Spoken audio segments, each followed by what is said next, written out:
കാരുണ്യവാനായ കർത്താവേ,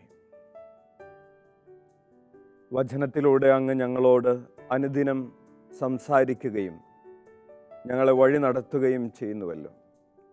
ഞങ്ങളിടത്തോട്ട് വലത്തോട്ട് തിരിയുമ്പോൾ അങ്ങയുടെ ശബ്ദം ഞങ്ങൾ പിറകിൽ നിന്ന് ശ്രവിക്കുന്നു.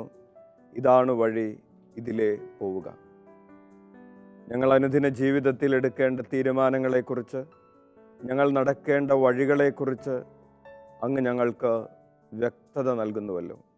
പരിശുദ്ധമായി വചനം ശ്രവിക്കുവാനും വചനത്തിൻ്റെ വെളിച്ചത്തിൽ ജീവിക്കുവാനും ഞങ്ങൾക്ക് കൃപ നൽകണമേ. എസെക്കിയേലിൻ്റെ പുസ്തകം 22-ാം അധ്യായം 30-ാമത്തെ തിരുവചനം. ഞാൻ ആ ദേശത്തെ നശിപ്പിക്കാതിരിക്കേണ്ടതിന് കോട്ട പണിയാനോ കോട്ടയുടെ വിള്ളലിൽ നിലയുറപ്പിക്കാനോ തയ്യാറുള്ള ഒരുവനെ അവരുടെ ഇടയിൽ ഞാൻ അന്വേഷിച്ചു, എന്നാൽ ആരെയും ഞാൻ കണ്ടില്ല. എസെക്കിയേൽ 22:30. ഞാൻ ആ ദേശത്തെ നശിപ്പിക്കാതിരിക്കേണ്ടതിന് കോട്ട പണിയാനോ കോട്ടയുടെ വിള്ളലിൽ നിലയുറപ്പിക്കാനോ തയ്യാറുള്ള ഒരുവനെ അവരുടെ ഇടയിൽ ഞാൻ അന്വേഷിച്ചു, എന്നാൽ ആരെയും ഞാൻ കണ്ടില്ല. ഒരാളുടെ നന്മ കൊണ്ട് എന്ത് ഗുണമുണ്ടാകും? ഒരാളുടെ വിശ്വാസം കൊണ്ട് എന്ത് ഗുണമുണ്ടാകും? ഒരാളുടെ പ്രത്യാശ കൊണ്ട്, ഒരാളുടെ കരുതൽ കൊണ്ട് എന്ത് ഗുണമുണ്ടാകും? ഒരാളുടെ നന്മ കൊണ്ട് വലിയ കൃപകളുണ്ടാകുമെന്ന് വചനം നമ്മെ പഠിപ്പിക്കുന്ന കുറച്ചുദാഹരണങ്ങൾ നമുക്ക് ധ്യാനിക്കാനായി കർത്താവ് അവസരം തരികയാണ്. ഒരാളുടെ അനുസരണ, നോഹ എന്ന വ്യക്തിയുടെ അനുസരണ കൊണ്ട് നോഹയും നോഹയുടെ കുടുംബവും ജീവജാലങ്ങളുമെല്ലാം രക്ഷിക്കപ്പെട്ടു, മഹാപ്രളയത്തിൽ നിന്ന് സംരക്ഷിക്കപ്പെട്ടു. പ്രിയപ്പെട്ടവരെ, നമ്മുടെ കുടുംബത്തിൽ ഉള്ള ഒരംഗം വചനമനുസരിച്ച് ജീവിക്കാൻ തയ്യാറാകുമ്പോൾ ആ കുടുംബത്തിന് മുഴുവൻ ആ അനുസരണ കൊണ്ട് കൃപ ലഭിക്കും. ഒരാൾ വചനം പാലിക്കുമ്പോൾ കുടുംബത്തിലേക്ക് ആ വചന പാലനത്തിൻ്റെ കൃപകൾ നോഹയുടെ കുടുംബത്തിലേക്ക് ഒഴുകിയിറങ്ങിയതുപോലെ ഒഴുകിയിറങ്ങും. നോഹ വചനമനുസരിച്ചു, അവനും അവൻ്റെ കുടുംബവും രക്ഷ പ്രാപിച്ചു. നമ്മുടെ കുടുംബത്തിൽ ഇതേ അനുഭവങ്ങൾ ഉണ്ടാകും. രണ്ടാമതായി, ഒരാളുടെ പ്രാർത്ഥന ഒരു സമൂഹത്തിന് മുഴുവൻ രക്ഷയായി മാറി. പുറപ്പാടിൻ്റെ പുസ്തകം 17-ാം അധ്യായത്തിൽ ആ കഥ വിവരിച്ചിട്ടുണ്ട്. ഇസ്രായേൽ ജനത വാഗ്ദാന ദേശത്തേക്കുള്ള യാത്രയിലാണ്. അവർ അമലോക്യരുമായി യുദ്ധത്തിൽ ഏർപ്പെടുന്നു. ജോഷുവയുടെ നേതൃത്വത്തിൽ ഇസ്രായേൽ സൈന്യം അമലോക്യരെ നേരിടുമ്പോൾ മോശയും അഹറോനും ഹൂറും പ്രാർത്ഥിക്കുവാൻ വേണ്ടി മലമുകളിലേക്ക് പോയിരിക്കുകയാണ്. മോശ കരങ്ങൾ ഉയർത്തി പ്രാർത്ഥിച്ചു. ഇസ്രായേൽ ജനത വിജയം വരിച്ചു. കരങ്ങൾ താഴ്ത്തിയ സമയത്ത് അമലേക്യർക്കായിരുന്നു വിജയം. അപ്പോൾ അഹറോനും ഹൂറും മോശയുടെ കരങ്ങൾ യുദ്ധം കഴിയുന്നതുവരെ ഉയർത്തിപ്പിടിച്ചു നിന്നു. പ്രിയപ്പെട്ടവരെ, നമ്മൾ വചനത്തിൽ വായിക്കുന്നു, ഇസ്രായേൽ ജനത വിജയം വരിച്ചു. അർത്ഥം ഇതാണ്. ഒരു നേതാവിൻ്റെ പ്രാർത്ഥന, മോശയുടെ പ്രാർത്ഥന ആ സമൂഹത്തിന് മുഴുവൻ വലിയ വിജയമായി മാറി, അനുഗ്രഹമായി മാറി. ഒരാളുടെ പ്രാർത്ഥന ഒരു രാജ്യത്തിന്, ഒരു ദേശത്തിന് അനുഗ്രഹമാണ്. ഒരാളുടെ ധീരത, മൂന്നാമത്തെ ഉദാഹരണം അതാണ്. യൂദിത്തിനെ കുറിച്ചാണ് പറയുന്നത്. ഒരു വ്യക്തിയുടെ ധീരത ഒരു നാടിന് മുഴുവൻ രക്ഷയായി മാറുകയാണ്. ബത്തൂലിയ പട്ടണത്തെ വളഞ്ഞ ഹോളോഫർണസിൻ്റെ സൈന്യം ഈ നാട്ടുകാർ മുഴുവൻ ഒരുമിച്ച് കൂടി തീരുമാനമെടുക്കുകയാണ്, 5 ദിവസത്തിനുള്ളിൽ ദൈവം നമ്മെ രക്ഷിച്ചില്ലെങ്കിൽ നമുക്ക് കീഴടങ്ങാം. അപ്പോഴാണ് വിധവയായ യൂദിത്ത് രംഗപ്രവേശനം ചെയ്തിട്ട് പറയുന്നത്, 5 ദിവസമെന്ന ദൈവത്തിന് കണക്കിടാൻ നമ്മൾ ആരാണ്, നിങ്ങളാരാണ്? കർത്താവ് തൻ്റെ സമയത്ത് നമ്മളെ രക്ഷിച്ചുകൊള്ളും. നമ്മൾ കർത്താവിൽ ആശ്രയിക്കുകയാണ് വേണ്ടത്. ദൈവത്തിന് നമ്മൾ കണക്കിടരുത്. കർത്താവ് നമ്മളെ രക്ഷിക്കുമെന്ന് നമ്മൾ പ്രത്യാശിക്കണം. അവൾ ധീരതയോടുകൂടെ ഹോളോഫർണസിൻ്റെ സൈന്യ ക്യാമ്പിലേക്ക് ചെല്ലുകയും അവനെ വശീകരിക്കുകയും ഹോളോഫർണസിനെ വധിക്കുകയും ചെയ്ത് തിരിച്ചെത്തുന്ന കഥ യൂദിത്തിൻ്റെ പുസ്തകത്തിൽ നമ്മൾ വായിക്കുന്നു. ഒരാളുടെ ധീരത, യൂദിത്ത് എന്ന് പറയുന്ന വിധവയുടെ ധീരത ആ ദേശത്തിന് മുഴുവൻ അനുഗ്രഹമായി മാറി. 4-മതായി ഒരാളുടെ വിവേകം. എസ്തറിൻ്റെ പുസ്തകത്തിൽ നമ്മളത് വായിക്കുന്നു.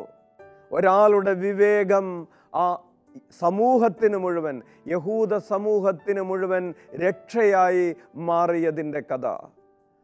അഹസ്വേരോസ് രാജാവ് പേർഷ്യൻ സാമ്രാജ്യത്തിൻ്റെ അധിപതിയായിരിക്കുമ്പോൾ, ഹാമാൻ ഉപസ്ഥാനപതിയായിരിക്കുന്ന കാലത്ത്, ഹാമാന് യഹൂദ ജനതയോടുണ്ടായിരുന്ന പ്രത്യേകമായ ഒരു അസൂയയുടെ മൂലം ഹാമാൻ തീരുമാനിക്കുകയാണ് 12-ാം മാസം 13-ാം തീയതി യഹൂദരെ മുഴുവൻ വധിച്ചു കളയണമെന്ന്.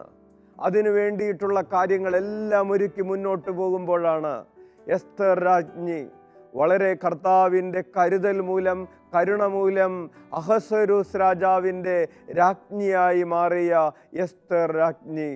അവൾ ഉപവസിക്കുന്നു, അവൾ പ്രാർത്ഥിക്കുന്നു, വളരെ വിവേകത്തോടുകൂടെ ഇടപെടൽ നടത്തുന്നു. ഹാമാൻ വധിക്കപ്പെടുന്നു, യഹൂദർ മുഴുവൻ രക്ഷ പ്രാപിക്കുന്നു, ഹാമാൻ്റെ കരങ്ങളിൽ നിന്ന് രക്ഷ പ്രാപിക്കുന്നു.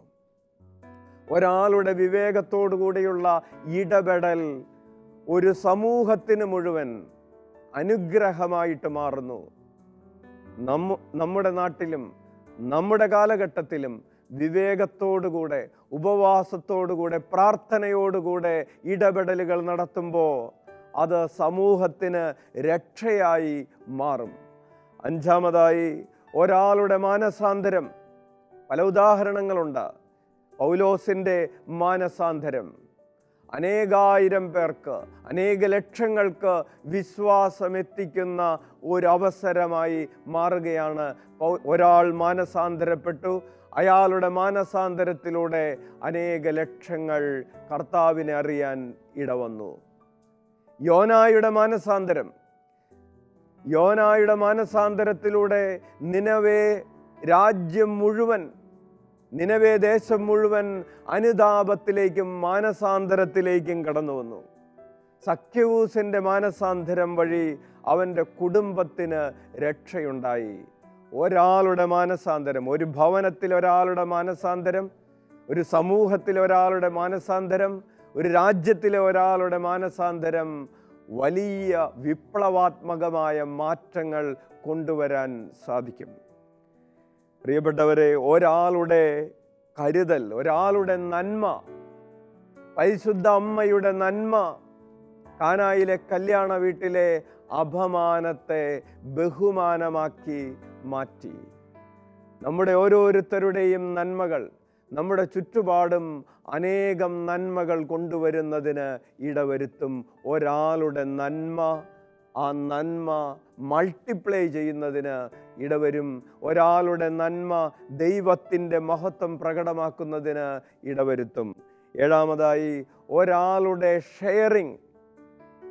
പറയാൻ ആഗ്രഹിക്കുന്ന വചന ഉദാഹരണം ഇതാണ്. 5 അപ്പവും 2 മീനും പങ്കുവെച്ച ബാലൻ്റെ ആ ഷെയറിങ്, അവൻ്റെ കരുതൽ മൂലം, അവൻ്റെ ഷെയറിങ് അനേകായിരം പേർക്ക് കൃപയായി മാറി. 8-മതായി ഒരാളുടെ വിശ്വാസം. സമരിയാക്കാരി സ്ത്രീയുടെ വിശ്വാസം അവളുടെ നാടിനെ മുഴുവൻ ഈശോയിലേക്ക് കൊണ്ടുവരുന്നതിന് അനുഗ്രഹമായി മാറി. നമ്മുടെ കാലഘട്ടത്തിലും വിശ്വാസം സ്വീകരിച്ച അനേകർ മാനസാന്തരപ്പെട്ട അനേകായിരങ്ങളെ ക്രിസ്തുവിലേക്ക് കൊണ്ടുവന്നിട്ടുണ്ട്. ഒരാളുടെ വിശ്വാസത്തെ നമ്മൾ വില കുറച്ച് കാണേണ്ടതില്ല. നമ്മൾ കരുതരുത്, നമ്മൾ പറയരുത്, ഒരാൾ മാത്രം പള്ളിയിൽ പോയിട്ട് എന്താണ് കാര്യം, ഒരാൾ മാത്രം വിശ്വസിച്ചിട്ട് എന്താണ് കാര്യം. അച്ഛൻ ഒറീസയിൽ ശുശ്രൂഷ ചെയ്തുകൊണ്ടിരുന്ന സമയത്ത് അച്ഛൻ ശുശ്രൂഷകൾ ആരംഭിക്കുമ്പോൾ പള്ളിയിൽ വന്നിരുന്നത് ഒരാളാണ്. ഈ ഒരാളെ വെച്ച് നൊവേനയും ജപമാലയും ദിവ്യബലിയും വചനപ്രഘോഷണവും ഏകദേശം 6 മാസത്തോളം അച്ഛൻ നടത്തിയിട്ടുണ്ട്. ഒരാളുടെ വിശ്വാസത്തിൽ നിന്ന് പിന്നീട് ആ ശുശ്രൂഷ 4000-ഉം 5000-ഉം പേർ പങ്കെടുക്കുന്ന ശുശ്രൂഷയാക്കി കർത്താവ് മാറ്റി. ഒരാളുടെ വിശ്വാസത്തിന് വലിയ വിലയുണ്ട്. ഒരാളുടെ ഷെയറിങ്ങിന് വലിയ വിലയുണ്ട്. ഒരു മദർ തെരേസയുടെ മാനസാന്തരത്തിന് വലിയ വിലയുണ്ട്. അവളുടെ ഒരാളുടെ പ്രവൃത്തി മൂലം എത്രയോ ലക്ഷങ്ങളിലേക്കാണ് കർത്താവിൻ്റെ കരുണ ചെന്നെത്തിയത്. ഒരു ഫ്രാൻസിസ് അസീസിയുടെ മാനസാന്തരത്തിന് വലിയ വിലയുണ്ട്. ഒരു രാജാവിൻ്റെ നീതിബോധത്തിന് വലിയ വിലയുണ്ട്. 2 ദിനവൃത്താന്തം 29-ാമത്തെ അധ്യായം മുതൽ ഹെസക്കിയ രാജാവിനെ കുറിച്ച് നമ്മൾ വായിക്കുന്നുണ്ട്. 29 വർഷം രാജ്യം ഭരിച്ച ഒരു രാജാവാണ്. ഈ രാജാവ് ദേവാലയത്തിലെ ആരാധന പുനഃസ്ഥാപിച്ചു, ജനത്തെ വിശുദ്ധീകരിച്ചു, വീണ്ടും പെസഹ ആഘോഷിച്ചു തുടങ്ങി. നമ്മൾ 2 ദിനവൃത്താന്തം 30-14 മുതൽ വായിക്കുന്നു. ജെറുസലേമിലുണ്ടായിരുന്ന സകല ബലിപീഠങ്ങളും ധൂപപീഠങ്ങളും തച്ചുടച്ച് കർത്താവിൻ്റെ ആരാധനയിലേക്ക് ജനത്തെ വിശുദ്ധീകരിച്ച് കൂട്ടിക്കൊണ്ടുവന്ന ഈ രാജാവ് ഹെസക്കിയ രാജ്യം ഭരിച്ചുകൊണ്ടിരിക്കുകയാണ്. ജനത്തെ നീതിയിൽ ഭരിച്ചുകൊണ്ടിരിക്കുന്നു. അങ്ങനെ ഭരിച്ചുകൊണ്ടിരിക്കുന്ന കാലത്ത് സെന്നാഖരീബ് യുദ്ധത്തിന് വന്നു. ഹെസക്കിയായും ഏശയ്യായും ഒരുമിച്ച് പ്രാർത്ഥിച്ചു. അപ്പോൾ ആ പ്രാർത്ഥനയുടെ ഫലമായി നമ്മൾ വായിക്കുന്നു, 2 ദിനവൃത്താന്തം 32-21 ദൈവം തൻ്റെ ദൂതനെ അയച്ച് ആ രാത്രി തന്നെ 1,85,000 പേരെ വധിച്ചു. പറഞ്ഞു വരുന്നത്, നീതിമാനായ ഒരു രാജാവ് രാജ്യം ഭരിക്കുന്ന സമയം, ദൈവസ്നേഹമുള്ള ഒരു രാജാവ് രാജ്യം ഭരിക്കുന്ന സമയം, പരസ്നേഹമുള്ള ഒരു രാജാവ്, പ്രാർത്ഥനയുള്ള രാജാവ് രാജ്യം ഭരിക്കുന്ന സമയത്ത് ആ രാജ്യത്തെ ശത്രുക്കളിൽ നിന്ന് രക്ഷിക്കാൻ ദൈവം ദൂതനെ അയച്ചു. അപ്പോൾ ഒരാളുടെ നീതിബോധത്തിന്, ഒരാളുടെ നന്മയ്ക്ക് വലിയ കൃപകൾ സമൂഹത്തിനും രാജ്യത്തിനുമൊക്കെ കൊണ്ടുവരാൻ സാധിക്കും. ജയറോസിൻ്റെ വിശ്വാസമാണ് ജയറോസിൻ്റെ മകൾക്ക് ജീവൻ തിരിച്ചു കൊടുത്തത്. വെള്ളം കോരാൻ വന്ന സമരിയാക്കാരിയുടെ വിശ്വാസം അവളുടെ ദേശത്തിന് മുഴുവൻ ക്രിസ്തുവിനെ പകർന്നു നൽകാൻ സാധിച്ചു. പറഞ്ഞു വരുന്നത്, ഒരാളുടെ നന്മ, ഒരു പിതാവിൻ്റെ നന്മ ആ കുടുംബത്തിന് അനുഗ്രഹമാകും. ഒരമ്മയുടെ വിശ്വാസം കുടുംബത്തിന് അനുഗ്രഹമാകും. ഒരു മകളുടെ വിശ്വാസം കുടുംബത്തിന് അനുഗ്രഹമാകും. ഒരു പുരോഹിതൻ്റെ വിശ്വാസം ആ ദേശത്തിന് അനുഗ്രഹമാകും.